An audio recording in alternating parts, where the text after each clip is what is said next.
Picture tayo kasi. Oo. Sama ba yung ano?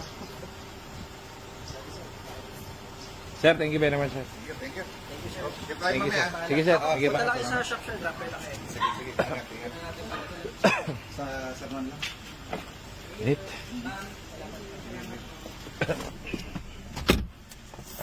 Init.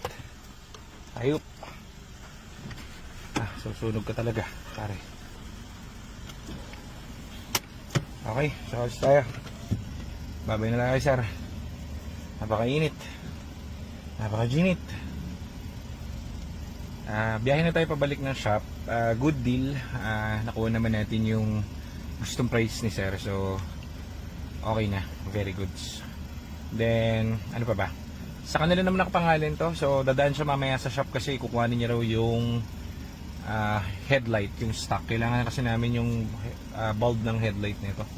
Kinuha niya yung Orion niya. Okay lang naman sa amin. Wala kaming ano dun sa Orion. Stock lang kami. Stock gaming. Mas gusto natin yung stock gaming, pare. So, eto Subaru. Bebenta na natin to, tingin ko. Wala kaming mapintas eh.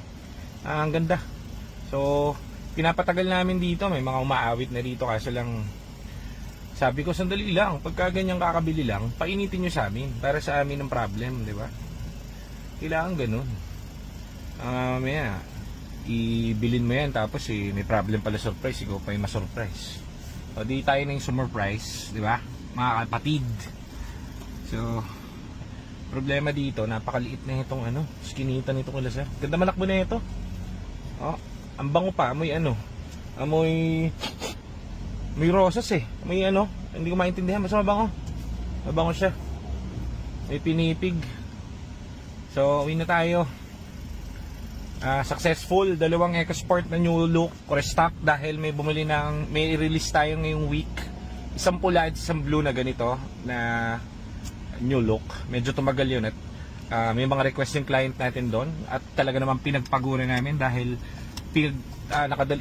yung pula doon, yung kila ma'am na mag-asawa, talagang ginalingan namin doon. Napaka-smooth na nun. Wala na siyang masasabi. Napakaganda. So, gagamitin niya yun sa malalayo. So, family kasi sila, yung bumili. Follower natin yan sila, ma'am. Shoutout sa inyo, ma'am, sir. Okay na po yung unit nyo. Gusto niya nalabilin nung time na yon. Sabi ko, sandali lang at hindi pa ho sa amin yung pasado eh. Hindi pa pasado yung kotse. Meron akong nararamdaman na something gusto ko pag nirelease, yung tipong gagamitin mo ng masaya ka, di ba? Hindi pwede yung tatapalan mo tapos okay na. So, napagastos tayo dahil nababa na yung